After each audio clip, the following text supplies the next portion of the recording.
تو عقیدہ توحید یہ اسلام کا بنیادی عقیدہ ہے، اسلام کا بنیادی عقیدہ ہے۔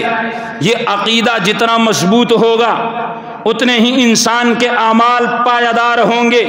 اور یاد رکھیے گا کہ عقیدہ توحید جو ہے ہمارے ہاں ہم تو شاید اس کی اہمیت محسوس نہیں کرتے، لیکن یہ عقیدہ ہمیں ایسا نہیں ملا ہے، اس عقیدے کے پیچھے انبیاء کرام کا خون موجود ہے۔ یہ عقیدہ اگر آج ہم تک پہنچا ہے، اس عقیدے کے لیے انبیاء کرام نے اپنے بچوں کو یتیم کروایا ہے۔ اس عقیدے کے لیے انبیاء کرام میں سے حضرت ابراہیم کو آگ میں ڈالا گیا۔ اس عقیدے کو ہم تک پہنچانے کے لیے انبیاء کرام نے بڑی بڑی قربانیاں دی ہیں۔ آخری زمانے کے اندر امام الانبیاء کی زندگی کو اگر آپ دیکھتے ہیں، آپ کی زندگی دکھوں اور تکلیفوں سے بھری پڑی ہے۔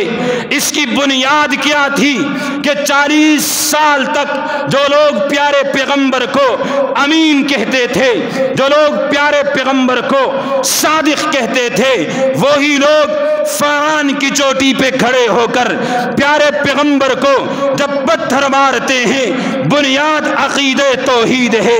آپ اگر پیارے پیغمبر کی زندگی کو دیکھتے ہیں، عقیدہ توحید ہم تک پہنچانے کے لیے پیارے پیغمبر کو مکے کی گلیوں کے اندر حضور کو گالیاں دی گئی، پیارے پیغمبر پہ گندگیاں پھینکی گئی، پیارے پیغمبر پہ آپ صلی اللہ علیہ وسلم کے گلے کے اندر رسی ڈال کے آپ کو مکے کی گلیوں کے اندر تکلیفوں سے دوچار کیا گیا۔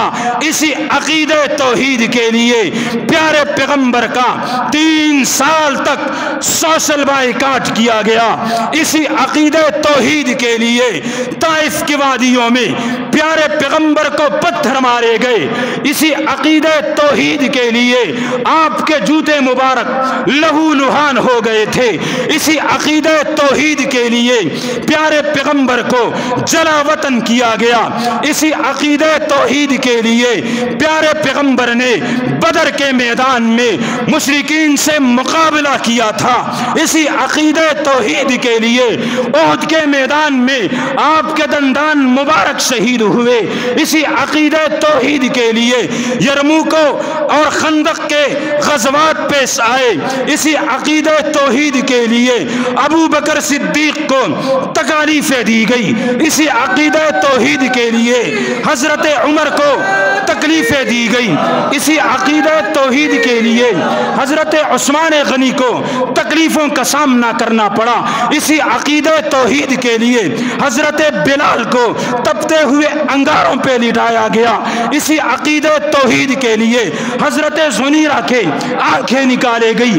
اسی عقیدہ توحید کے لیے حضرت یاسر کو تختہ دار پہ چڑھایا گیا۔ اسی عقیدہ توحید کے لیے حضرت سمیہ کے ضعیف جسم کے 2 ٹکڑے کیے گئے۔ اسی عقیدہ توحید کے لیے صحابہ کرام کو جلا وطن کیا گیا، لیکن وہ ڈٹ گئے اپنے عقیدے پہ، اپنے نظریے پہ، اور قیامت تک آنے والے ہر امت مسلمہ کے ایک ایک فرد کو یہ پیغام دے گئے ہیں کہ عقیدہ توحید کے لیے اگر جان جاتی ہے چلی جائے، عقیدہ توحید کے لیے اگر بیوی بیوہ ہوتی ہے ہو جائے، عقیدہ توحید کے لیے اگر بچے یتیم ہوتے ہیں ہو جائے، لیکن کوئی ایسی چیز جس پہ اگر کمپرومائز نہیں ہو سکتی تو وہ اللہ کی وحدانیت ہے۔ وہ کیا ہے؟ اللہ کی وحدانیت ہے کہ جس پہ کسی کے ساتھ کوئی کمپرومائز نہیں ہو سکتی۔ اسی لیے تو کہا کہ توحید کی امانت سینوں میں ہے ہماری، توحید کی امانت سینوں میں ہے ہماری۔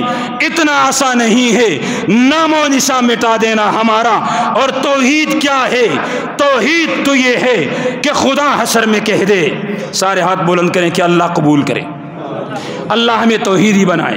اللہ ہمیں حقیقی توحیدی بنائے، اللہ ہمیں نام کے توحیدیوں سے بچائے، اللہ ہمیں ایسا توحیدی بنائے کہ جو شاعر نے شعر کے اندر بیان کیا ہے کہ توحید تو یہ ہے کہ خدا حشر میں کہہ دے یہ بندہ دو عالم سے خفا میرے لیے تھا۔ توحید تو یہ ہے کہ خدا حشر میں کہہ دے یہ بندہ دو عالم سے خفا